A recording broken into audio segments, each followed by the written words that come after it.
Olá, tudo bem? Seja bem-vindo ao primeiro capítulo do SeJuntaCast. Hoje a gente vai falar sobre por que utilizar tecnologia na educação e a gente está muito animado em começar essa iniciativa com vocês. A gente planejou há bastante tempo como a gente alcança mais gestores, mais escolas com conteúdo de qualidade e a gente não tem como fazer conteúdo de qualidade sem boas histórias e por isso a gente tem convidados incríveis hoje para falar com vocês. O Se Junta Cast, ele tem justamente essa intenção, o nome da empresa não é à toa, Se Junta, porque a gente gosta de compartilhar, de ouvir, de aprender, e a gente acredita que educação é um movimento coletivo e não individual. É individual às vezes, mas também é coletivo muitas vezes. E espero contar com você nessa jornada, seja bem-vindo. Eu sou o Guilherme Camargo, fundador da Se Junta, e junto comigo tenho também Yuri Ribeiro. Valeu, Gui. É um prazer conversar com vocês, conversar aqui com os convidados também. Eu vejo que vai ser um bate-papo com muito aprendizado, mas também bem gostoso, bem leve, porque a ideia é causar uma reflexão com esse tema que dá para ir por muitos caminhos e a gente sabe que cada escola é única, tem o seu projeto. Então, a nossa ideia hoje é que você saia aqui com ideias, sugestões de caminhos que você possa seguir, principalmente pensando desse tema, né, que está tão atual e numa perspectiva que está sempre em mudanças. E claro, é de muito orgulho para mim também ter a Tati, o Beto aqui com a gente, então vou deixar eles se apresentarem, vou me conter, porque né, é um tema que eu gosto muito. Então, Beto, fica à vontade. Olá, muito obrigado pelo convite, estou muito lisonjeado de poder participar. É a minha primeira experiência nesse formato, mas estou adorando. Eu sou Adalberto Castro, mais conhecido como Beto, e sou supervisor de tecnologia educacional das escolas premium do Grupo SEB. Legal. Também faltou me apresentar. Meu nome é Yuri, sou coordenador do time de educação da Se Junta e quero escutar também a Tati, que é um prazer tê-la aqui. Bom dia, muito prazer, muito obrigada pelo convite. Eu sou a Tatiana, mais conhecida como Tati, sou Head de Tecnologia Educacional da Rede de Escolas Lourenço Castanho. É um prazer estar aqui e espero que a gente tenha momentos ricos em discussões de um tema tão importante para a educação, não só brasileira, né, mas globalmente falando. Muito obrigada. Obrigado a vocês. Hoje eu espero muito que a gente saia daqui com a resposta do por que utilizar tecnologia na educação. Não, é brincadeira, eu acho que é difícil ter uma resposta, né? Essa é a verdade. Mas eu espero criar discussão para que a gente consiga inspirar outras pessoas, outros gestores. E aí eu vou começar com a pergunta mesmo, né? Tem toda uma pauta ali, o Yuri estruturou isso para conduzir a gente, mas eu queria até perguntar, Tati, por que utilizar tecnologia na educação, na sua visão? Por quê? Porque as tecnologias, elas potencializam, né? Então, elas favorecem novas formas de aprender, de ensinar, de compartilhar. Elas mobilizam novas habilidades, novas competências. E a gente consegue, por meio das tecnologias, extrapolar o nosso fazer, né? Limitar o nosso fazer humano.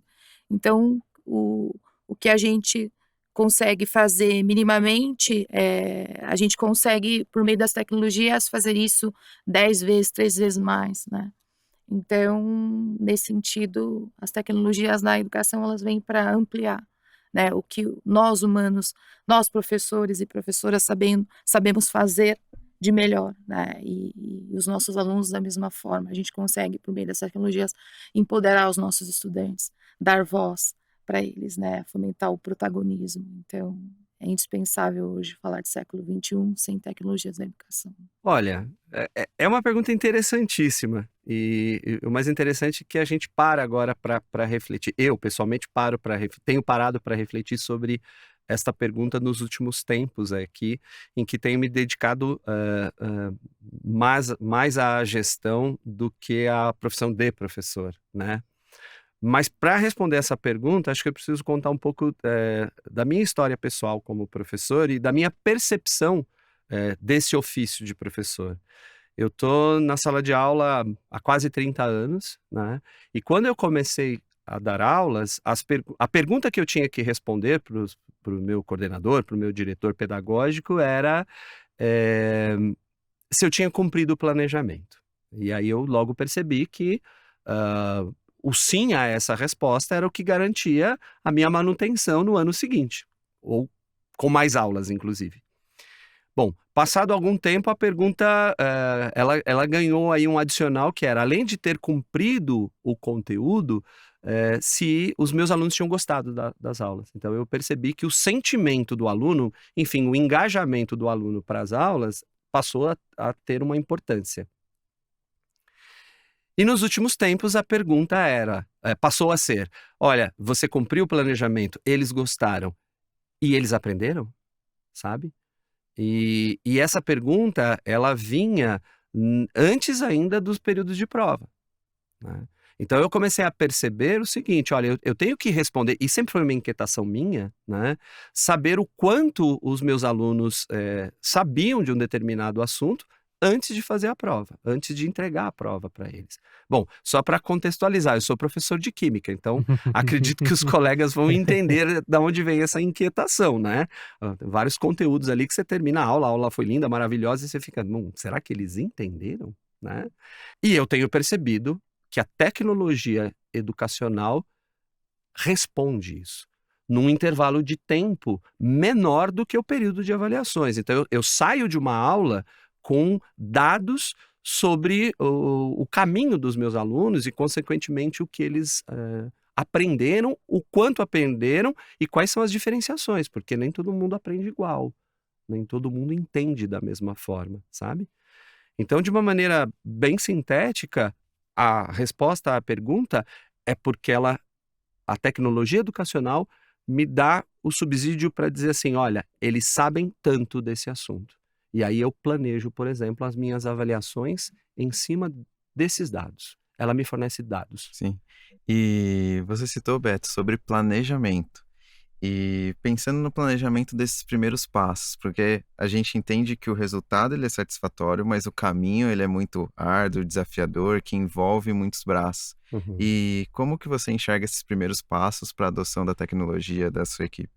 Como eu enxergo esses primeiros passos? Olha, é assim, eu costumo dizer que a fé que a gente tem, ela é sempre testada, sabe? Isso em educação.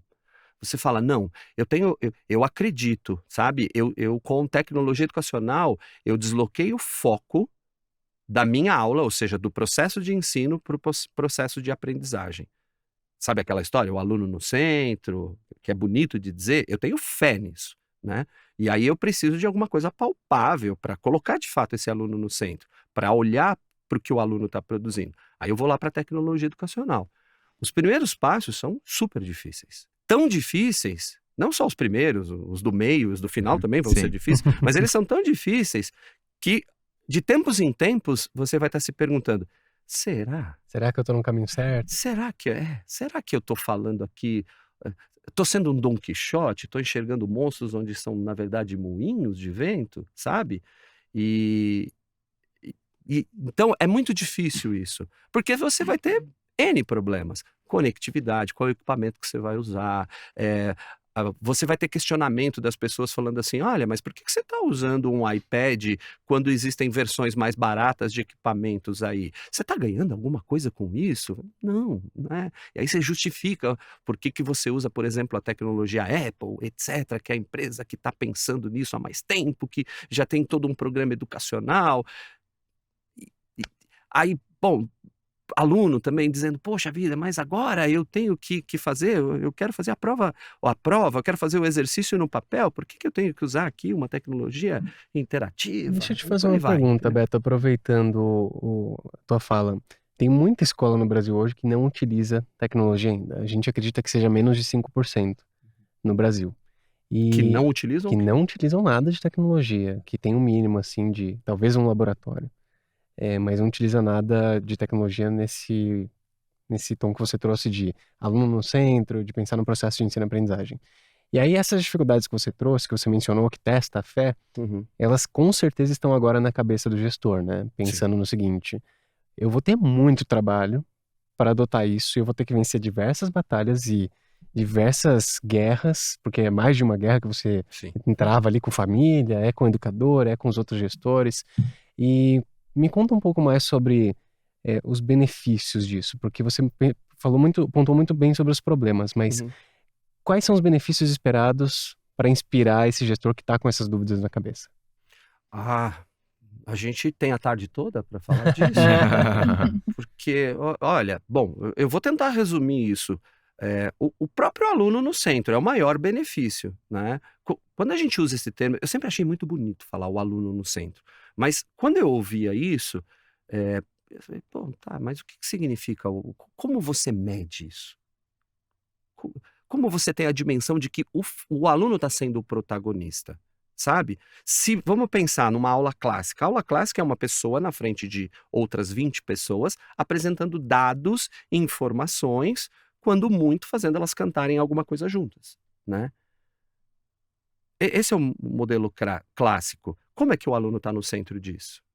Como é que ele está sendo protagonista? Então, assim, maior benefício com o uso de tecnologia na educação, você desloca o processo de ensino, você tira o foco na produção e na apresentação da aula e coloca o foco na produção do aluno, sabe? E aqui, eu sou professor de química, preciso lembrar isso a vocês. Então, assim, tem um momento em que você professora, em que você está lá na frente, que você faz o clássico? Claro que tem, mas entendo que ele não pode ser o tempo todo, sabe?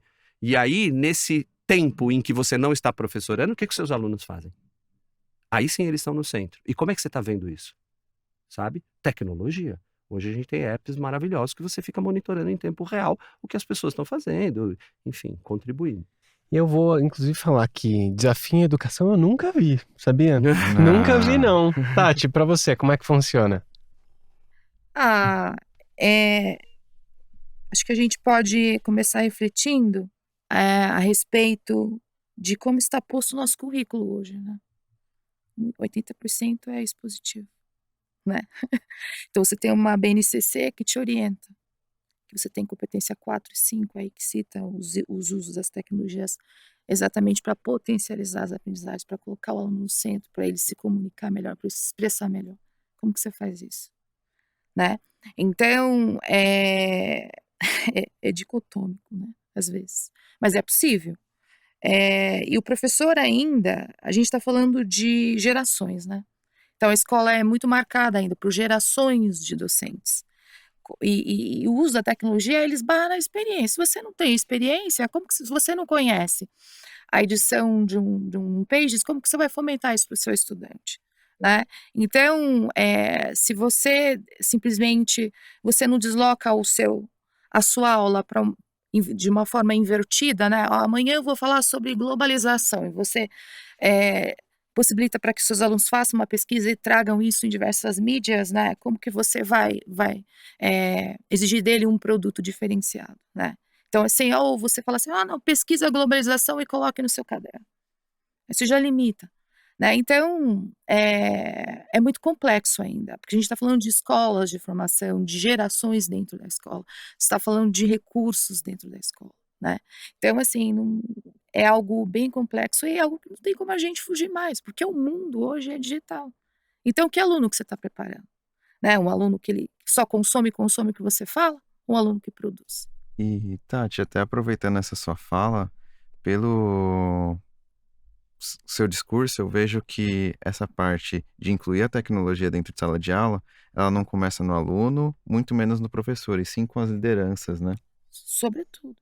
Então, as lideranças que vão mobilizar, né, esse olhar, essa transformação dentro da escola, da comunidade, né?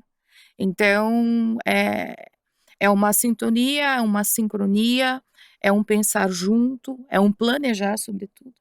Não é simplesmente pensar tecnologia, não. A gente vai comprar X dispositivos ou a gente vai usar tal aplicativo. Não, tem que ter planejamento, sobretudo. Tem que fazer sentido para o professor, né? Eu queria comentar sobre isso. Eu acho fundamental essas duas o que vocês disseram, né? O que Tati traz aí sobre, eh, por exemplo, o aluno usando o Pages. Eu tenho uma experiência que uma vez eu fiz um trabalho com uma sala de primeira série do ensino médio que tinha que usar o iMovie, né?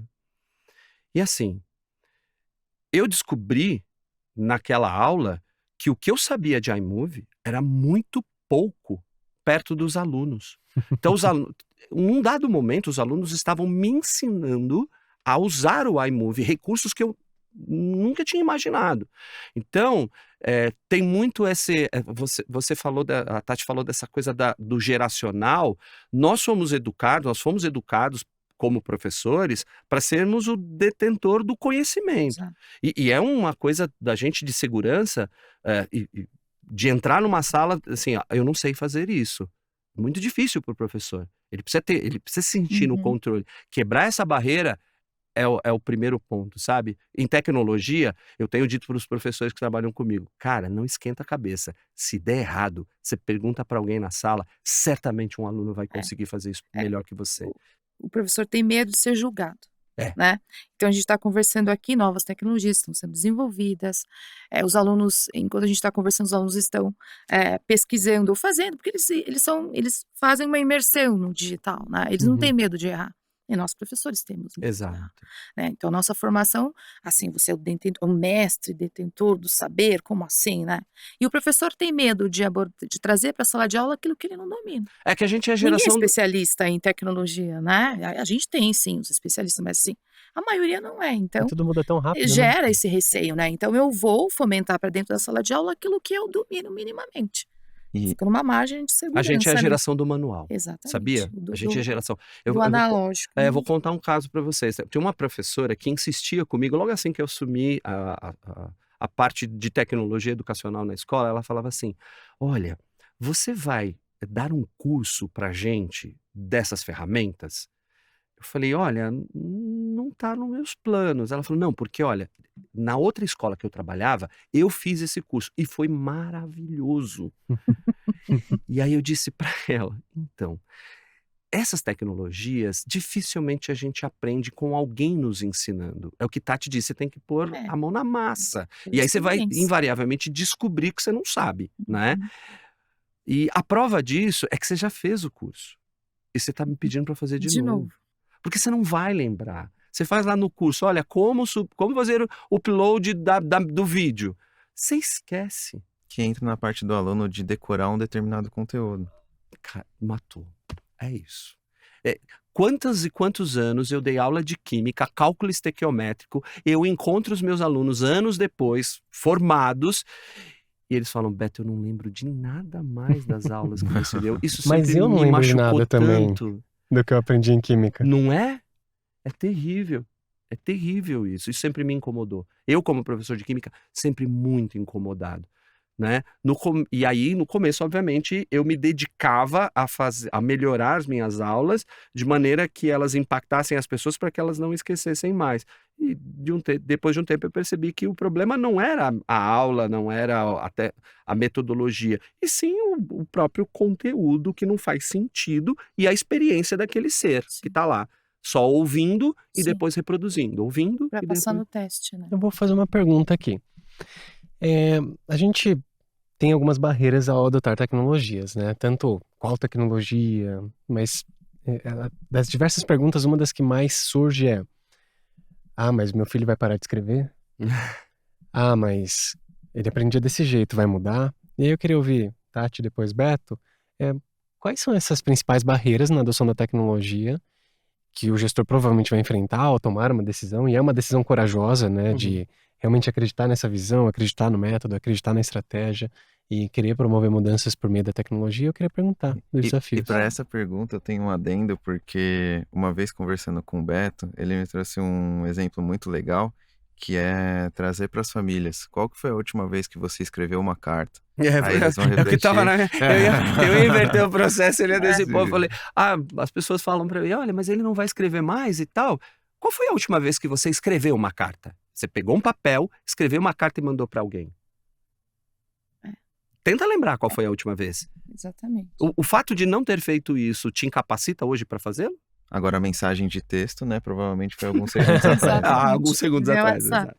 Então, é incrível porque nós da escola ainda sabemos, talvez algumas escolas mais, outras escolas menos, a gente tem uma dificuldade de mostrar efetivamente o que a gente faz com a tecnologia de uma forma mais apropriada, mais adequada.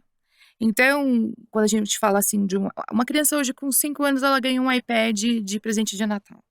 Então, a primeira coisa que o pai e a mãe, é instalar joguinho. Então, ele acha que a escola vai fazer a mesma coisa. Então, é uma visão limitadora. Só que dentro da sala de aula, você consegue abordar o uso desse dispositivo de uma outra forma. De uma forma muito mais complexa. Muito mais complexa. Então, a criança ela pode, sim, pegar um tema e fazer um podcast, ela pode fazer um stop motion. Ontem a gente teve uma premiação até de stop motion. Você pode dar um tema desafiador, um DS, para eles desenvolverem, né, no coletivo, no trabalho em grupo. Você pode dar um tema, fale sobre a Covid, e a criança vai lá no Page e faz um panfleto, por exemplo, e isso pode ser impresso, pode ser digital, você pode disponibilizar nas plataformas da escola para que as famílias tenham acesso, para que a comunidade tenha acesso. Então, assim, é muito mais do produto que a criança faz, do que os estudantes fazem com a tecnologia, a escola vê, do que essa visão limitadora do pai. Eu tenho iPad, só que ele só fica no joguinho, ele acha que a escola só vai ensinar gamificação o tempo todo, e não é isso, é muito mais que isso, né? E muitas vezes os professores também abordam as tecnologias dentro da sala de aula em cima do interesse das crianças, mas assim, dessa forma muito de consumo e menos de produção. Então, vamos só baixar o joguinho, né, ou só com outra coisa, aí sendo que você pode explorar novas possibilidades de forma criativa. É aí que está a dosagem, acho que o equilíbrio disso tudo, né? E eu vou inclusive falar que o receio das famílias é que na escola utilize-se a tecnologia da mesma maneira como a criança usa em casa. Então, isso é péssimo. E aí realmente não vai dar certo, né? Tem que ter propósito. Gera uma visão bem, né, limitada das tecnologias em sala de aula. E você vê, no começo desse nosso bate-papo, a gente citou muito o Pages, né? Que é a ferramenta ali de documentação, de texto. E geralmente as pessoas pensam que é uma ferramenta para você ir lá e escrever Um alguma simples coisa. editor de texto. E na verdade você tem diversas possibilidades que foram citadas aqui, como produção de jornais, produção de portfólios, enfim, o que é a criatividade do professor ali e apoiar o aluno para produção. Então olha que legal, com o apoio da tecnologia, o quanto que a gente pode fazer mais do que uma simples anotação, né? E a gente usou o Pages para fazer, inclusive, a estrutura dos podcasts que a gente está gravando aqui. Mas antes de ouvir o Beto, eu queria até colocar um adendo de uma outra preocupação da família, e na fala da Tati me lembrei disso, é também segurança e privacidade, visto que é um dispositivo tecnológico que está na mão. Que é muito importante. Antes de falar disso, eu queria só complementar, acho que Tati traz uma coisa muito bacana, né, dessa visão de casa e visão da escola. Eu entendo as famílias, eu acho que isso ainda é muito novo, né, a gente está aí numa mudança realmente de mindset, de paradigma, né, do que de fato é entretenimento, do que de fato é educacional. A gente nas escolas SEB, nas escolas premium do grupo SEB, a gente tem uma assinatura digital, né? Então, para além das ferramentas Apple, né, como vocês estão citando aqui o Pages, o iMovie, etc e tal, o que a gente tem hoje no mundo é um desenvolvimento de aplicativos educacionais que têm fins educacionais e pedagógicos bem claros, bem definidos, muito bem parametrizados, sabe? Que nos auxiliam. E aí o iPad, por exemplo, a tecnologia digital interativa, ela é veículo, né? Então, assim, de fato, a gente não dá joguinho para o aluno. E quando dá algo com cara de joguinho, não é um joguinho. Tem todo um dashboard por trás, tem todo um trabalho pedagógico bem robusto que foi feito. E talvez esse entendimento Sim. ainda falhe. Sim. Talvez até por nossa... Talvez não, certamente por nossa culpa como escola, a gente precisa comunicar melhor o que nós fazemos. Porque sempre foi um grande problema das escolas, sabia? Sempre foi um problema. Eu vou convidar vocês a fazerem um exercício. Quando vocês estudavam, vocês produziram muitas coisas, não usando tecnologia. Fizeram cartazes, fizeram jogral, fizeram teatro, etc e tal. A gente não tem memória disso. A escola é uma empresa cujo produto é conhecimento. A gente transforma pessoas e pessoas ali geram conhecimento. Só que esses produtos, eles não aparecem. fica entre o professor, a Uhum. sala. Quando muito, a gente faz no final do ano, a tal das estações cultura, É, as mostras mostras culturais, culturais. mas aquilo, pessoal, é um fragmento do que é produzido ao longo do ano Uhum. inteiro e de vários anos, entende?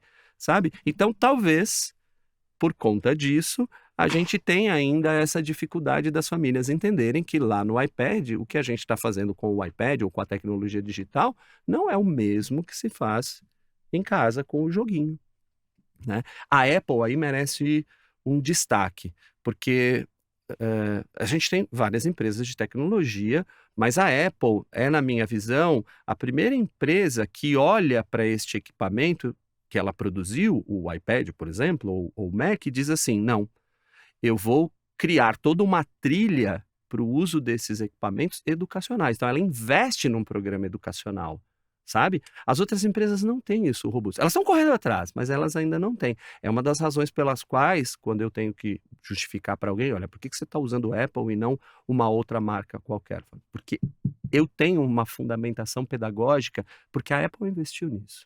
Então, a Apple se destaca nisso, né? E quando tem é pago também. Não é democratizado, né? É, Sobretudo para o professor. e Você vai fazer um processo de certificação ali para melhorar suas habilidades, você tem que pagar. Então, Sim. isso é E meio é uma prova complicado, né? longa, Exato. com mais de 100 É. questões. E aí a gente fala, a gente tá falando de educação e tá educando o professor assim, né? Que é diferente do objetivo, por exemplo, do Apple Education Community, o famoso Apple Teacher, que é uma Uhum. certificação gratuita, que é feita para premiar o professor que utiliza a tecnologia em sala de aula. Para mim, isso são só exemplos de que foi pensado todo um Sim. programa educacional, entendeu? Sim. Não é só um device, não é só um E equipamento, foi né? pensado por alguém de educação, inclusive, né? Pois é, esse é um, Diferencial, eu né? acho que é um diferencial bastante Importante. significativo, sabe? Bom, Sobre segurança e privacidade. pois é, esse é outro ponto importante, porque assim, olha, a gente diz, as escolas premium do Grupo SEB são escolas grandes, né? Temos escolas com 1.500, 2.000 alunos, né? Temos 12 escolas assim. E a gente tem uma preocupação muito grande com a segurança dos nossos alunos. Então, quando você chega na porta de um Pueridomus, por exemplo, que é uma das escolas premium aqui de São Paulo, você percebe esse cuidado com a segurança. Tem o bedel para atravessar as crianças na rua, tem o segurança na porta, tem todo um sistema biométrico para permitir a entrada ou não. No pátio, você vai encontrar várias pessoas cujo objetivo é olhar as crianças para ver se elas não se machucam, se nada acontece, etc. e tal. Então, há todo esse aparato. E aí a gente se pergunta, tá, quando uma criança está usando um iPad, ela está no mundo. Quando ela está na internet, ela está no mundo. E aí, ela está protegida? Existem os B10? Existem os seguranças olhando, porque Os elas são B10 digitais, né? os B10 digitais, elas são crianças. E até aproveitando, Beto, se você quiser contar para o pessoal o que é um bedel. Ah, não sei se eu sou qualificado. Bedel é uma pessoa. Bedel é uma palavra antiga, né? Não, só para aproveitar. Eu não sei achar um sinônimo para bedel, mas bedel é uma pessoa que cuida das crianças, que fica olhando para as crianças para ver o que está acontecendo ali com elas, para evitar que elas subam em lugares que não podem subir, ou que uma não bata na outra, alguma coisa assim. Basicamente é um gestor de riscos. É bonito esse nome, né? Bonito esse nome. Antigamente se dava como um inspetor, né? Não, quando eu fui buscar um sinônimo, eu falei, não, bedel é um inspetor de alunos, mas inspetor de alunos é mais antigo ainda, né, que Sim, bedel, sim. talvez. Mas enfim, então, quando uma criança está na internet, dentro da escola, ela está no mundo. E qual é a garantia que eu tenho que ela não vá para um canto que ela não pode ir e, principalmente, que uma outra pessoa de fora a aborde? Porque fisicamente eu não permito isso, eu tenho que permitir digitalmente. Aí a gente tem uma preocupação, né? Então a gente precisa de todo um sistema de bloqueio para que essa criança não vá para lugares que não pode e para que pessoas também não tenham acesso. Então, estamos no iPad. As crianças fotografam tudo, tem foto, família, porque o iPad ele é usado tanto no processo educacional, nas escolas do Grupo SEB, o iPad é do aluno, né? Não é da escola, é um iPad, ele faz parte do material, então ele é de uso pessoal. Então, o aluno vai embora, ele leva o iPad dele. E aí, na casa dele, ele tem a foto dele, do cachorro dele, dessas coisas. Como impedir que alguém roube essas fotos e faça mau uso? Então, a gente tem todo um programa. A Apple tem o Apple School Manager, aliado ao MDM, que me dá essa garantia, sabe? Então, eu preciso disso. Então, isso é muito importante. Foi muito interessante você tocar nesse assunto, porque tecnologia, hoje, quando a gente fala em tecnologia, a gente está sempre falando de tecnologia em rede, né? Conectada na rede, na internet, e a gente precisa entender que quando você está na internet, você está no mundo e o mundo está do teu lado. Eu chamo a internet de uma grande praça. Eu Tá todo vou, mundo lá. vou pular no assunto e vou falar para a Tati o seguinte. A gente espera muito usar tecnologia em sala de aula, né? Nós aqui dessa sala e certamente outros gestores também que já adotaram e que confiam no potencial da tecnologia na educação. E aí, além disso, as famílias também esperam que a gente adote muita tecnologia. E aí, mais recentemente, a gente viu alterações na própria BNCC, que é a Base Nacional Curricular, que também reforça para as instituições essa expectativa de que eu espero que você, enquanto escola, use tecnologia, né? E eu queria ouvir muito sobre isso, Tati. Como é que você enxerga não só o que o Beto falou, mas também essa expectativa da escola usar tecnologia? A gente pode falar a respeito disso, falando de alfabetização e letramento, né? Então, uma vez que a sociedade evoluiu para as tecnologias digitais, o mundo é digital hoje, a escola também tem que se adequar, né? Então, eu como mãe, eu não tenho um tempo, todo o preparo que a escola tem para abordar as tecnologias de uma forma significativa para o meu filho, para minha filha. Então, esse papel hoje é da escola junto com a família, mas é muito mais da escola, né? Então, qual é o pai que vai sentado ao lado do filho? Até pode, né? E fala assim, olha, aqui estão essas ferramentas de produtividade, essa você vai fazer isso, essa vai fazer aquilo, essa aqui é uma ferramenta que vai possibilitar você criar um algoritmo. Esse é o papel da escola. Por quê? O próprio Fórum Econômico, né, trouxe lá as skills, as habilidades necessárias para o século XXI, para que os estudantes, as pessoas tenham sucesso no mundo do trabalho. Então, o digital é uma linguagem, a tecnologia digital é uma linguagem. E se é uma linguagem, ela está posta dentro da escola. Se está posta dentro da escola, os professores têm expectativas, as famílias têm expectativas também. Então, eu acho que o grande desafio é o equilíbrio disso tudo e as experiências qualificadas, né? Porque a tecnologia pela tecnologia ela não vai transformar. Então, você tem uma infinidade de recursos tecnológicos. E dentro dessa infinidade de recursos tecnológicos, o que faz sentido é utilizar? Como eu vou utilizar? E como que eu vou utilizar para potencializar? E como que eu vou educar o meu aluno? Né? Então, a questão da segurança no cyberespaço. Quem quer articular mais hoje? É a família ou a escola? A escola. Porque eles estão o tempo todo com o celular na mão, desde pequenininhos.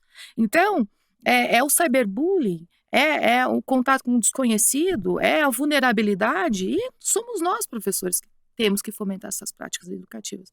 Sobretudo para o digital. Não dá para falar de escola hoje sem falar de tecnologia educacional, sem falar de tecnologia digital, sem falar de alfabetização e de letramento digital e fluência digital. Não dá. Vou fazer uma pergunta aqui também. Pensa-se muito sobre tecnologia e na adoção da tecnologia algumas vezes da seguinte maneira. Eu vou colocar o iPad, logo jogo tudo que eu já tinha feito fora. E aí, naturalmente, isso não é verdade. Eu queria ouvir de vocês, né? A tecnologia, ela realmente substitui o que a gente já faz?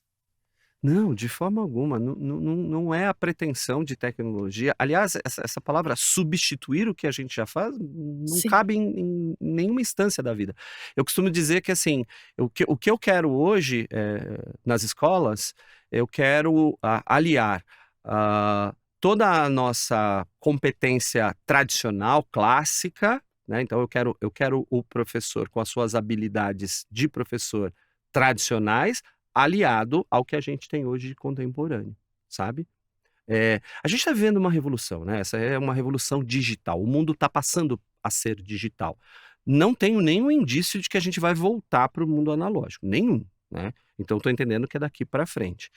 E isso causa toda essa confusão e insegurança. Se a gente pegar um pouquinho da história, qual foi a outra grande revolução que a gente viveu, né? Qual foi o equipamento, na minha visão, que causou uma grande revolução na forma de pensar, agir e se reflete hoje nas pessoas? Foi o trator. Quando chegou o trator... Passou por cima de tudo. Literalmente. Literalmente. Você tinha 300 pessoas que se ocupavam de fazer a plantação e fazer a produção da comida. Quando chega o trator, essas 300 pessoas são substituídas por uma. E aí o que acontece com as outras 299?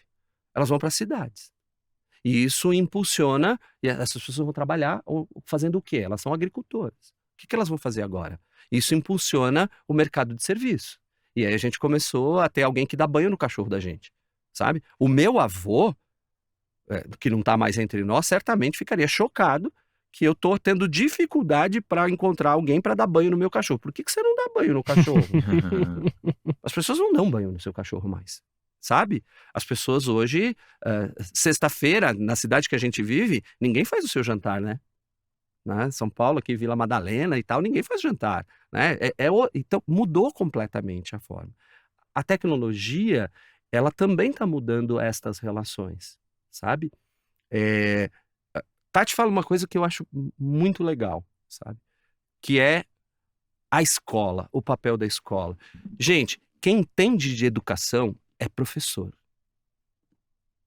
É professor. A gente espera o apoio das famílias, como sempre foi, a família é importante no processo educacional. Precisa ter o diálogo também. Sim. Precisa ter o diálogo, é óbvio, mas quem vai indicar qual é o melhor aplicativo para que o seu filho aprenda matemática é um professor. Porque é ele que estuda, sabe? Em que momento, qual é a atividade que nós vamos usar esse aplicativo, é o professor que vai fazer, porque esse é o objeto de trabalho de um professor. Os professores, eu faço churrasco em casa e convido os amigos que são professores, não dá 5 minutos, eles estão falando de educação. O professor fala de educação o tempo todo. Isso mesmo. Entende? Então são essas pessoas, as pessoas indicadas para dizer qual é o aplicativo, qual é o recurso tecnológico que melhor vai fazer com que o João e a Maria aprendam a tabuada. Você está entendendo? Enfim, entendo que a gente está vivendo aí, está no meio dessa revolução, dessa segunda revolução, que é a terceira, quarta revolução, não sei que número que é, mas enfim, essa revolução digital. Eu costumo dizer que escola não é um lugar para preparar crianças para o futuro. Não é. Escola é um lugar para preparar crianças para o presente. Exatamente. Entende? E a gente espera, e tem fé e acredita, que ao fazer isso, no futuro, elas vão usar tudo isso para serem as Sim. pessoas que vão construir o futuro. Isso. Adorei. Entende? Exatamente. E Beto, uma coisa relevante que você trouxe foi essa questão da revolução. E um dos fatores que eu vejo que teve muita mudança foi, por exemplo, da lição de casa. Antes a gente tinha muito professor, passava uma lição, o aluno ele tinha ali na apostila, no caderno, realizava e ficava nessa tabelinha. E hoje a gente tem os ambientes, né, educacionais, os famosos LMS, que a gente consegue fazer diferentes tipos de tarefas e com isso analisar os alunos também de diferentes perspectivas. Uhum. E eu queria que você trouxesse como isso também impacta o acompanhamento desse aluno pela questão também de se ele está atingindo os objetivos traçados ou como a escola pode acompanhar. Isso é perfeito, né? A gente ganha escala e velocidade com isso, né? Então vamos voltar no passado. Você dava uma tarefa, o aluno ia para a casa dele, fazia a tarefa, no dia seguinte ele trazia, e aí como é que você corrigia essa tarefa do aluno? Eu já muitas vezes fui de carteira em carteira, pegava o caderno, dava vista. Eu nunca gostei, né? Eu sempre fiz uma crítica, mas eu tinha colegas que faziam, e respeito isso, claro, faziam carimbinhos de tarefa. Eu chamava de educação bancária, né? Que é aquela que você dá o carimbo e faz o visto e tal. Mas a gente não conseguia fazer isso o tempo todo, porque primeiro que você ocupava uma aula inteira só olhando cadernos, etc. e tal, né? Agora, eu preciso chamar a atenção para uma coisa. Eu ainda estou em sala de aula, ainda sou professor de química, estou terminando agora, mas enfim, encerrando a carreira de professor, mas até hoje ainda estou... Ontem eu estava num conselho de classe. Eu uso um recurso, um aplicativo educacional que os meus alunos odeiam para tarefa de casa. Eles odeiam. Por que eles odeiam? Porque o aplicativo me dá exatamente o que ele fez. Isso não é bom para o aluno. Porque ele não consegue colar do amigo. E ele não consegue mentir também. E ele não consegue mentir. Então é assim, o aplicativo diz, olha, para responder essa questão, ele fez 5 tentativas, só acertou na quinta. entende? E o aluno fala, ai, que ódio, né? Ai, ele tá vendo aqui, porque lá no caderno eu apago, né? E beleza. Então, tem um pouco também do impacto no aluno, sabe? Primeiro, ele não consegue mais fugir da tarefa de casa, né? Ou da tarefa, né? Tarefa de casa é um negócio que tá meio demodê também, viu, gente? Essa coisa de botar o aluno no centro, assim, a gente faz ali, né? As escolas estão cada vez mais integrais, né? Então, essa tarefa de casa não dá mais, pelo menos não na medida que a gente fazia antes, né? E outra coisa, tarefa de casa implica em você fazer em casa aquilo que alguém te apresentou durante 50 minutos numa aula. O ideal é que a tarefa de casa seja a tarefa de aula, né? Porque ali o professor já vem em tempo real. Na aula seguinte ele já decidiu se ele vai continuar ou corrigir. Mas enfim. Então, os alunos têm grande... Quando você coloca o aluno no centro, e aí com o uso da tecnologia, aparece isso. Aparece o que de fato ele faz, como ele faz, ou se não faz, muito rapidamente.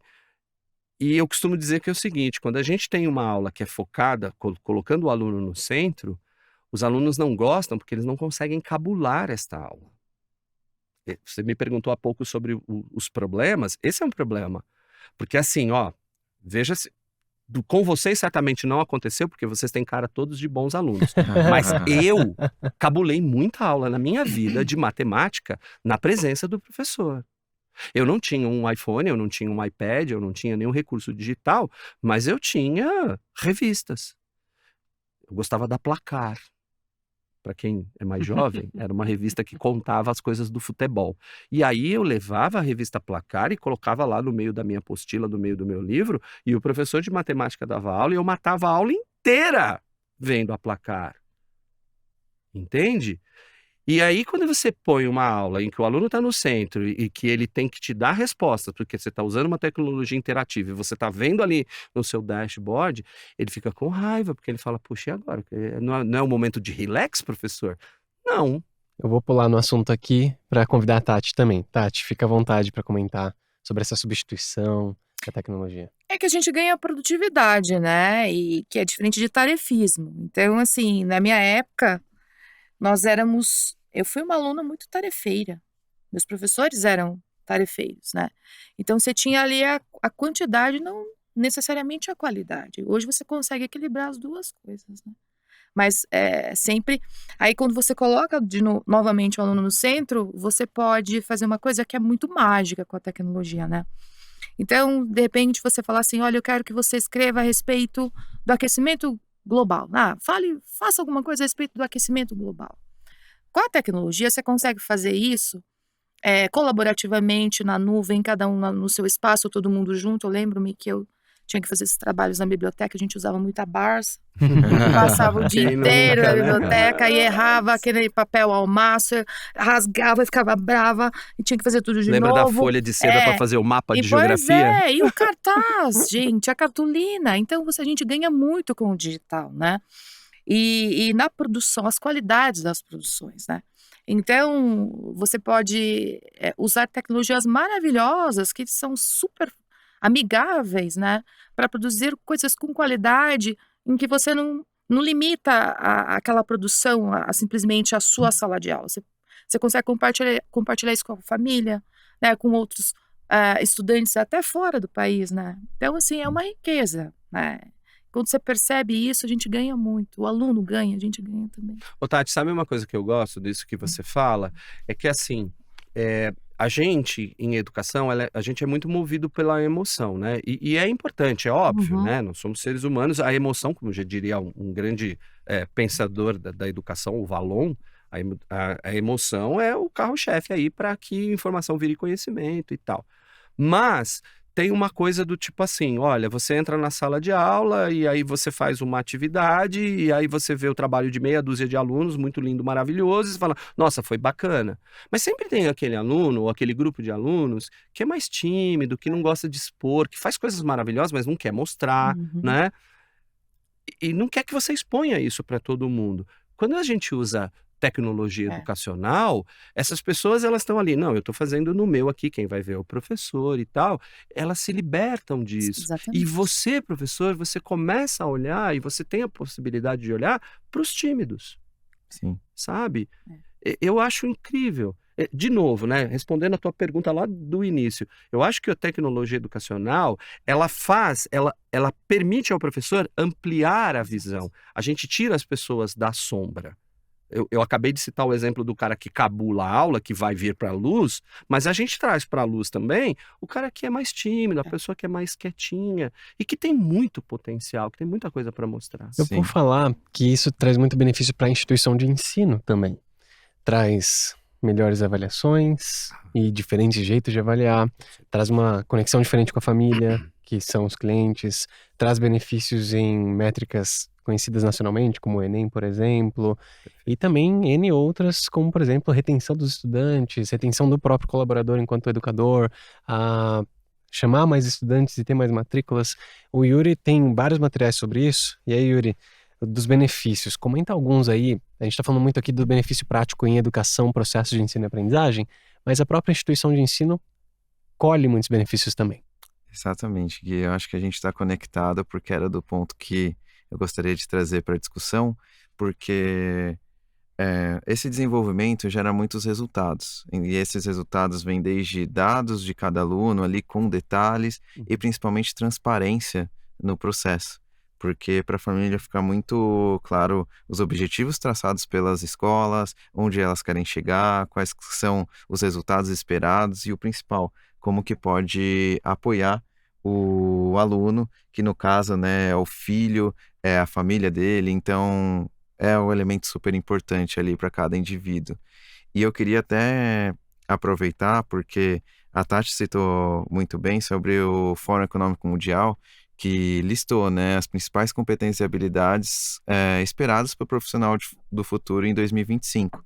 E lá cita muito esses pontos que envolvem principalmente as competências socioemocionais, as questões também que envolvem programação, criatividade, mas trazendo esses pontos, né, sobre as expectativas esperadas, esse tanto de informação que a gente consegue por aluno, como que essa informação acaba chegando nas famílias e acaba atingindo essas expectativas com o apoio do projeto de tecnologia?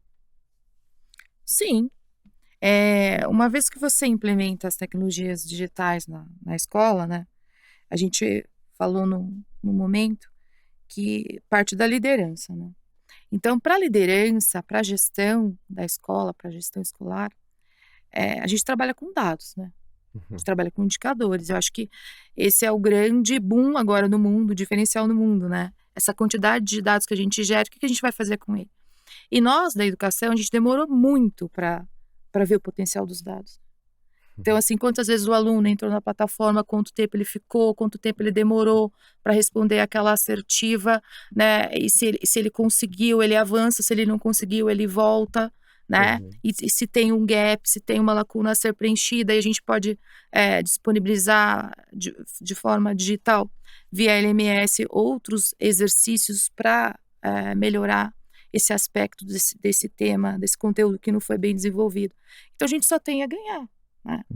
Assim, pena que alguns gestores ainda não têm a visão que nós temos. E vai ter muito em breve. Porque hoje é impossível você fazer gestão sem você monitorar dados. Né? E sobretudo na educação. Essa coisa veio no meio da educação superior, que foi que avançou mais no digital. Né? E agora, com a pandemia, veio para a educação básica, sobretudo, porque a gente tinha que as escolas que puderam desenvolveram ou investiram em plataformas digitais em que você ficava ali monitorando o seu aluno, né, que você acompanhava com o tempo ele ficou, o que ele fez, o que ele deixou de fazer, né? Então, e a gente gostou, né, de fazer isso, e isso melhorou muito a gestão na escola, né? Faz muito mais sentido hoje. Então, você analisa seu aluno com dados, não fica com impressões superficiais, né? E Isso não Tati, tem volta. até aproveitando esse ponto que eu gostei muito, e mudou, por exemplo, uma reunião hoje que vocês realizam com as famílias por causa desses dados? Sobretudo. Então, além das reuniões terem a possibilidade de ser o híbrido, eu acho que para tudo, para educação, isso era tão assim criticado, né? O professor gosta de ver o aluno, a família gosta de ver o professor, mas além dessa possibilidade comunicacional ser híbrida, hoje você traz elementos, você traz dados, né? Então, você vai fazer uma reunião com a família, você fala assim, olha, seu filho ficou tanto tempo assim, fez tantas tarefas, está aqui na plataforma, entrou, né? Só ficou lá fingindo que estava assistindo aula, mas não fez nada, não interagiu. Você pode colocar um vídeo que tem essa métrica. É incrível, é incrível. Então, assim, para a educação é um ganho, é mais que um ganho. É você olhar mesmo o aluno de forma integral, né? A gente falava muito isso, mas a gente não conseguia fazer. E personalizar. Então, você imagina eu perceber que você vai mal num conteúdo e eu não tinha o tempo de preparar uma atividade para desenvolver esse gap que você teve. A gente não tinha mesmo. Tinha que entrar na frente do computador lá, fazer uma provinha ou uma ficha diferenciada. Hoje a tecnologia te auxilia a fazer isso de forma automática. Então, se na gestão da aprendizagem, na personalização, a gente ganhou muito. Eu queria falar de personalização também pensado na inclusão dos estudantes. Então, o Beto estava falando, né, e a tua fala deixa mais evidente isso, que personalização sem dúvida é um foco, e que antes a gente não só não personalizava, como também não incluía. Então, aqueles tímidos alunos que não gostavam de fazer o seminário, por exemplo, de que não perguntavam muito por conta da timidez, e outros alunos, inclusive, portadores de alguma deficiência, hoje a gente consegue tratá-los diferente. E aí eu queria perguntar sobre o potencial da tecnologia nesse sentido de incluir estudantes com ou sem necessidades de aprendizagem específicas. Não é exatamente um tema que eu tenho muita experiência, né? A gente tem alunos de inclusão, nós temos inclusive no ensino médio de uma das escolas aqui de São Paulo, um aluno com autismo. A gente adapta avaliações para eles, avaliações que são feitas no meio digital, né? Nós temos 2 grandes avaliações que são feitas com o uso do iPad. Mas eu vejo bastante potencial, de novo, voltando aí, a Apple, quando ela lança lá o iPad, ela lança o iPad e monta o programa na educação, ela já tem isso, ao meu ver, em mente. Porque hoje a gente tem um monte de recursos de acessibilidade no iPad, por exemplo, que é o leitor de tela, que é a lupa, crianças com algum tipo de deficiência auditiva, né? Então, nesse sentido, sim, acho que tem um grande potencial para esta inclusão, né?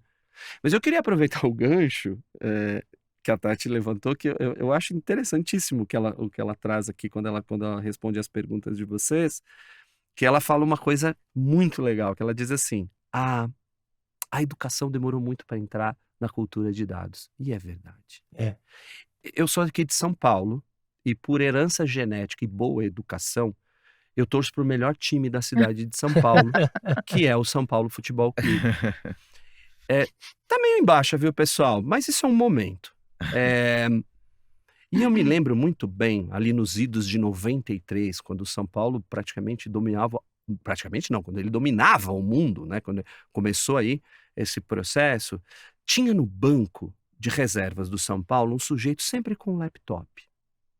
E me chamava a atenção aquilo, né? Estádio de futebol, um cara com laptop. O vôlei faz isso também. Tem sempre alguém compilando dados e tal. E me ocorria, o que ele faz com aqueles dados? Depois teve uma reportagem explicando que, olha, tal. Ontem, uma amiga, aliás, durante o Jogo do Brasil, uma amiga que sabe dessa minha paixão por dados, é tão paixão que eu estou transformando num mestrado, dados na educação, ela me mandou uma tela do final do Jogo do Brasil com aquelas estatísticas. O americano já faz isso há tempos com o basquete. No futebol americano também. Né? E aquilo é bonitinho, né? Vocês já se perguntaram o que as pessoas fazem com aquilo? Aqueles dados que são apresentados para a gente são uma fração, tem muitos outros dados, né? Aquilo é usado no trabalho com cada um daqueles jogadores, sabe? Então, hoje chegou-se a um nível que o treinador ele recebe um dashboard dizendo para ele coisas do tipo assim, não coloque o Richarlison no próximo jogo, ou se colocar, vá só até o primeiro tempo, porque ele vai ter uma fratura se você deixar ele no segundo tempo. Então tem um número de minutos que um jogador pode jogar. Tudo isso analisado pela fadiga, pela fisiologia dele, etc. e tal. E a gente, na educação, demorou muito para entrar nisso. Aliás, ainda está tímido, na minha opinião. Engatinhando. Sim. Processos de avaliação. Eu venho de uma escola que nós temos 7 sextas séries. Eu respondo para você hoje qual é a minha melhor sexta série em língua portuguesa no primeiro trimestre. Eu te dou essa resposta. Eu tenho um Baseados em dashboard que dados. diz assim, olha, Uhum. a sexta B de Perdizes é a turma que está com o melhor desempenho em língua portuguesa no primeiro trimestre. E aí essa informação eu levo para discussão com os coordenadores e professores o que tem a sexta B de diferente. E como replica? Como replica, o que está acontecendo na sexta B? Veja, a mesma escola, o mesmo programa, o mesmo professor, porque esse professor é de outras unidades. O que acontece ali na sexta B? É interessante você ter esses dados para analisar o fenômeno e Super. planejar os seus passos. E aí a gente personaliza as coisas. E Tati, conta um pouco mais sobre... O Beto pegou o seu gancho para trazer, né, o conteúdo de dados. E eu sou super apaixonado em dados também, não à toa que a Sejunta foca muito nisso, né? A gente acredita que com base em dados a gente toma decisões muito mais assertivas. E o potencial da tecnologia, olhando pelo olho do gestor hoje, né, que está preocupado com a instituição de ensino.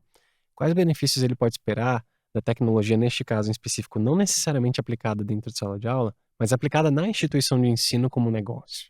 A agilidade, confiabilidade, segurança, né? Hoje um gestor escolar ele consegue gerir 10 escolas ou mais. Se você tem um dos grandes benefícios é você colocar a tecnologia a serviço da educação, nesse sentido de você fazer esse monitoramento.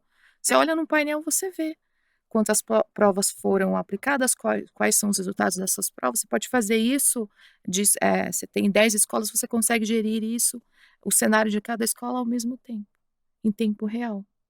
Você ganha horrores com isso, né? Então, e você tem tempo para você investir em outras frentes na escola, né? Então, é muito importante. A gente só tem a ganhar. Eu não conheço nenhum gestor que tenha adotado a análise de dados no cotidiano da escola que tenha reclamado disso. E se arrependeu depois, né? Não, muito Nossa, pelo não contrário. Assim, gostei. por que eu não fiz isso antes? Que está muito movimento hoje na educação, né? As escolas estão super ansiosas, atrás de empresas que desenvolvem esses dashboards. A gente já tem muita coisa bacana, né? A Apple tem os MDMs. Então, é muito importante para o gestor. Não dá para você falar em gestão escolar hoje sem você falar em análise de dados. Não dá. Infelizmente, não dá. E até quero aproveitar esse ponto, porque eu sei que vão ter gestores que estão escutando a gente e deve ter implementado um projeto de tecnologia e às vezes não deu tão certo ou não atingiu as expectativas. E isso eu sei que é muito comum de um projeto de tecnologia. Afinal, o mundo não é Sim, perfeito, né? E sim. tem diversas variáveis, desde a comunidade escolar ou desde os professores. E eu queria aproveitar, Tati, e te escutar, por exemplo, para um projeto que adotou a tecnologia, mas não atingiu os resultados esperados ou com as famílias, professores ou alunos. Qual que você vê que é os primeiros processos para você rever e ter um melhor resultado? O diálogo. A gente fala tanto em diálogo, a gente ama Paulo Freire, mas nós não somos dialógicos, né? Então, assim, diferentemente de empresa, eu acho que até nas empresas isso já está mudando. A gestão hoje ela tem que ser muito horizontal, ela tem que ser muito transparente, e ela tem que ser muito coparticipativa. Então, você tem que colocar todos os atores envolvidos e falar assim: olha, a gente vai implementar um projeto de tecnologia na escola, então vai começar assim, etapas claras, né? E assim não adianta implementar tudo de uma vez. Isso é impossível, né? Porque as pessoas, são singulares, estão experiências diferenciadas. Então, é importante ter uma assessoria, sobretudo uma assessoria, porque a visão de quem está na escola é diferente, é uma visão que nem sempre é a mais correta, né? Então, assim, a gente vai por aqui pelo mínimo. A gente tem essa tendência, né? Sobretudo nossos professores. Ah, não, vamos por aqui, ó. Vai ter um projeto de tecnologia na escola, vamos começar por aqui, pelo mínimo. E às vezes aquele mínimo dá mais trabalho de você ampliar esse projeto, né? De repente você escolheu ir pelo caminho mais fácil, vai dar mais trabalho do que você ir pelo caminho que é mais complexo, né? Então, Certeza. assim, a primeira coisa é o diálogo. É conversar com os professores, é conversar com todos os envolvidos. Olha, a partir de agora a gente vai implementar esse projeto. Por onde começamos? Né? Onde que vai fazer mais sentido? Até porque cada escola tem o seu projeto, né? seu projeto político-pedagógico, tem lá o seu currículo. Então, não dá para eu pegar o modelo da escola do Beto e implementar na UNES. Eu vou Personalizar isso. falar que a gente tá chegando no fim já. Sério? Juro. Ah, não Passou acredito. muito rápido, né? Nossa, eu ficaria aqui até Eu também. amanhã. Se tivesse café aqui na mesa, você não Uhum. ia me levantar.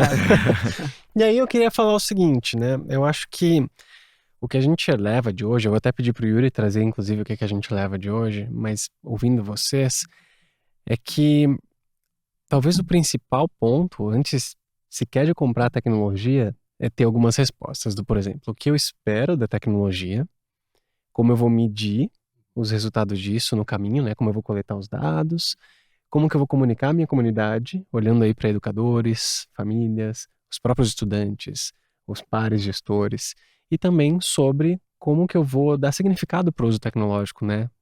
Que vai ser pedagógico também.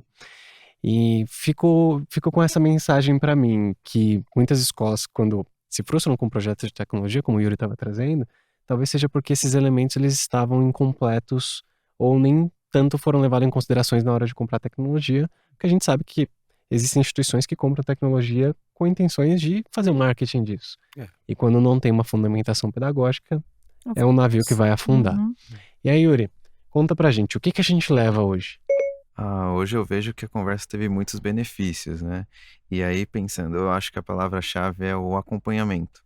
Porque pensando, por exemplo, nas lideranças, você poder acompanhar com o uso da tecnologia as métricas dentro de sala de aula, os dados que são gerados, a comunicação com as famílias, ver o desenvolvimento com a comunidade escolar, já são muitos benefícios. Pensando no acompanhamento que o professor pode ter individualizado com cada aluno, poder ter essas métricas, igual o Beto citou, muito bacana de você poder ver de forma individualizada o desempenho de cada aluno e ver como você pode apoiar, e apoia inclusive no processo empático, pois você pode acionar aquele aluno e ver como que eu posso te ajudar.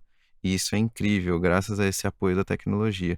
E também para o aluno, pois afinal ele pode desenvolver os projetos de formas diferenciadas, sim, utilizando o caderno, o lápis e outros recursos físicos, mas com o apoio do digital, para uma pesquisa, para um vídeo, para uma foto, um desenho. Então eu vejo que os benefícios são diversos, basta um projeto de tecnologia bem desenhado para que as coisas fluam. E colocaria também que o projeto de tecnologia ele não anda sozinho na instituição. Uhum. Ele anda com o time de tecnologia, com o time de gestão, com a coordenação, com todo mundo. E eu queria primeiro agradecer vocês por terem aceitado o convite, né? E topar entrar no barco que a gente inventa barco toda vez e toda vez a gente convida pessoas para entrar. Eu gostei que vocês aceitaram o convite. Agradeço ao Yuri também por ter preparado tudo. E eu queria pedir para vocês deixar uma mensagem. Lembrando que depois dessa mensagem tem perguntas de surpresa para vocês dois também, tá? Então, Que é a o que parte vocês mais levam? legal. É a parte mais legal. E o que vocês levam hoje? Bom, em termos de mensagem, acho que vocês foram bem felizes aí nessas colocações. O que eu posso dizer, a gente falou bastante aqui da gestão, a gestão é super importante. O gestor, eu entendo o gestor como um farol, é ele que aponta a direção e o caminho, né? É uma posição bem difícil, né? Porque, como eu disse, a sua fé fica sendo testada. Será que eu estou guiando essas pessoas para o caminho correto, né? O tempo todo. Vocês falaram aí, olha, do fracasso. Tati coloca de novo uma coisa muito legal. O primeiro ponto, quando as coisas não estão dando certo, é ouvir as pessoas. Até porque muitas vezes elas não estão dando certo porque a gente tem algumas ideias pré-concebidas que são mitos, sabe? Que são coisas que a gente, quando começa a conversar e a debater sobre elas, a gente percebe. Um exemplo assim, as pessoas falam, as crianças estão com excesso de tela. Não é verdade. Não é verdade. Entende? Ou, como você mesmo colocou, Tati, as crianças usam a tecnologia para ficar em joguinho na escola. Não é verdade, entende? Então, muitas vezes a coisa não está dando certo porque as pessoas têm esta visão. As famílias, até os alunos, ou até os professores têm essa visão, entende? Então, o diálogo, entender o fenômeno, de novo, colher dados para falar, olha, por que não está dando certo? E atuar. Então, o gestor, ele é um farol. E como farol, ele precisa estar colhendo esses dados, fazendo esses acompanhamentos e elucidando, tirando esses pontos de sombra. E como mensagem final, eu me baseio até no que a BNCC nos diz, né? Qual é o ganho que a gente tem atualmente com tecnologia educacional para as crianças? Eu destaquei 3, dentre várias, né? Conhecimento, a gente amplia o conhecimento. Hoje a gente tem apps educacionais bastante evoluídos, sabe? Com uso de tecnologia de inteligência artificial, ou seja, que diz ali para o aluno qual é o caminho que ele está seguindo e por onde ele pode ir no futuro. Isso é interessante, tem um parênteses que eu queria abrir aqui, que você falou das questões socioemocionais. Eu sou professor de ensino médio, durante muitos anos com alunos de vestibular, né? Olha, é muito comum você pegar alunos falando: "Não, nunca vou fazer química, Beto, porque exatas não é para mim", sabe. Eu venho de uma família que exatas sempre foi o calcanhar de Aquiles. E aí quando eu pego os dashboards das avaliações e tal, cara, o cara é muito bom em química, o cara é muito bom em matemática, o cara é muito bom em física. E quando você mostra isso para o aluno, ele fica surpreso, Uhum. sabe. Então, ele fala: "Puxa vida, por que não, né?" Sabe? Eh, então conhecimento é o primeiro ponto. Cidadania é o segundo, né? Hoje, a gente emite os documentos de maneira toda digital, se a gente quiser. Ainda existem locais que você vai para fazer o documento, mas eu vejo que isso vai acabar. Os acessos que a gente tem a muita coisa de nosso direito são digitais. Informações oficiais de órgãos públicos, você tem. Você quer saber como foi o resultado das eleições ponto a ponto? Entra lá no TSE, sabe?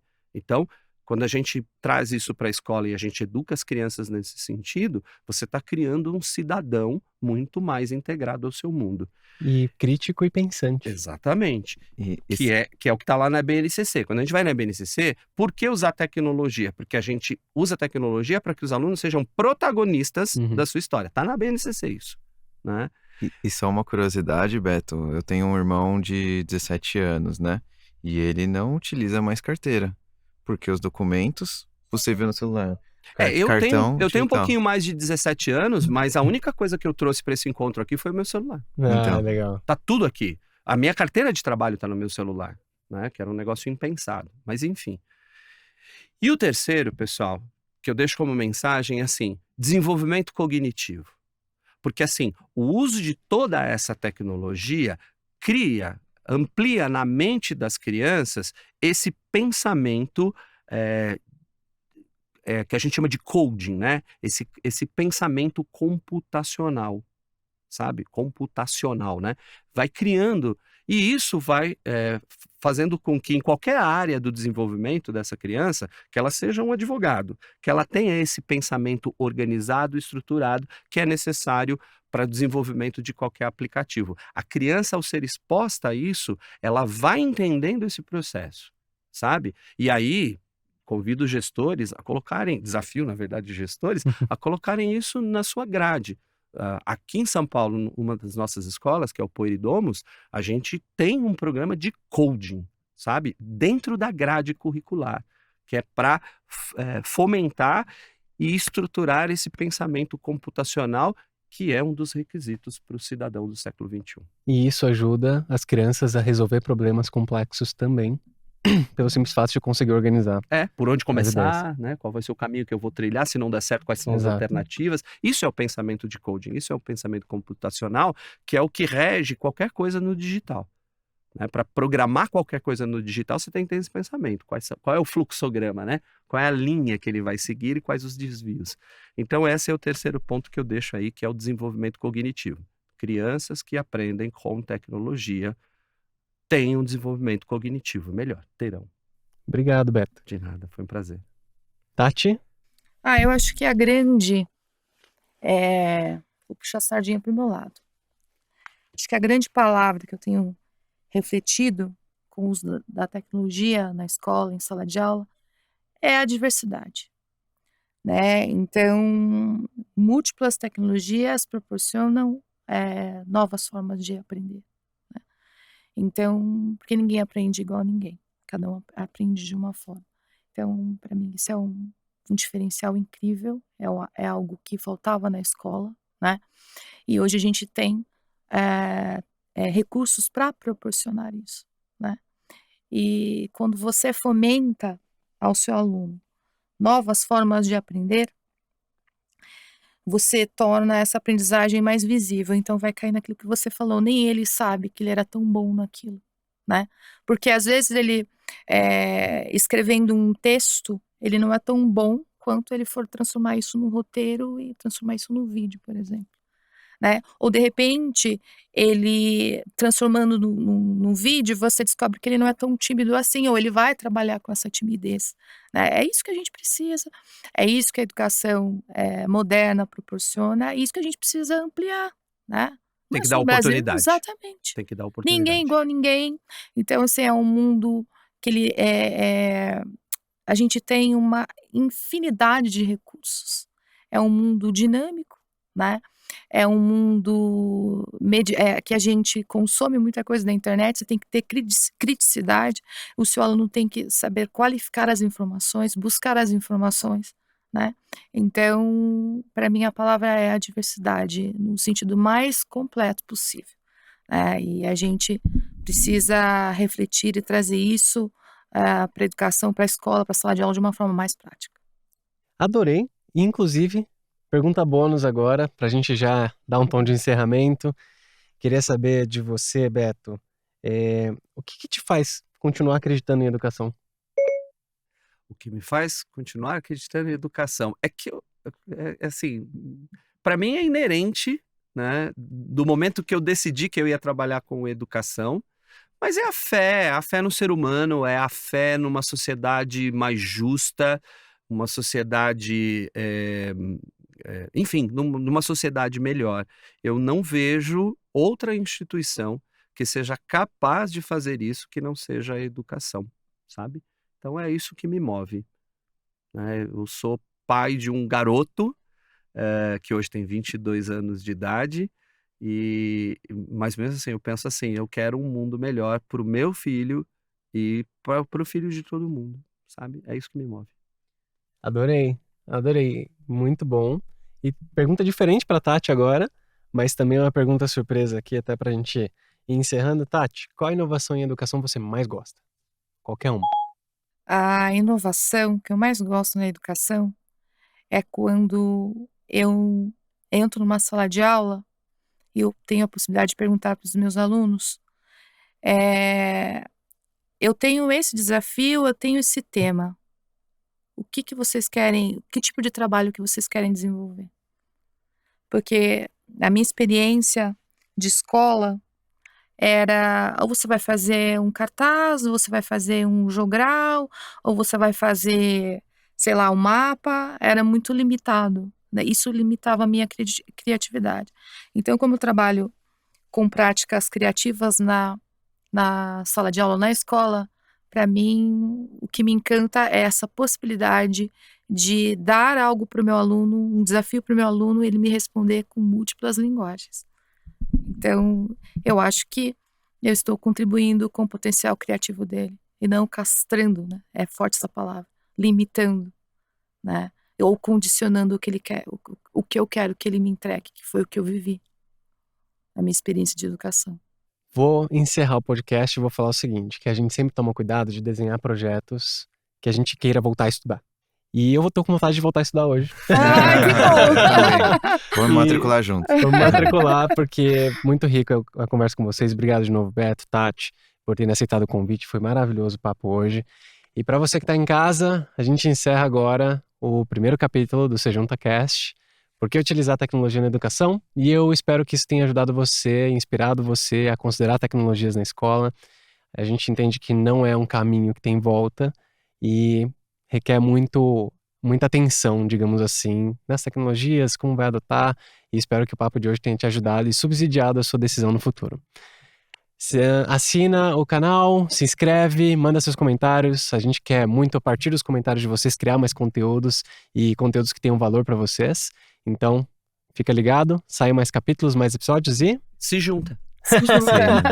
Então, curtam, compartilhem com os familiares, com a comunidade escolar. Fiquem à vontade de divulgar, tanto quem estiver assistindo por vídeo pelo YouTube, quanto também nas plataformas digitais como do Spotify, Apple Music, fiquem à vontade de compartilhar.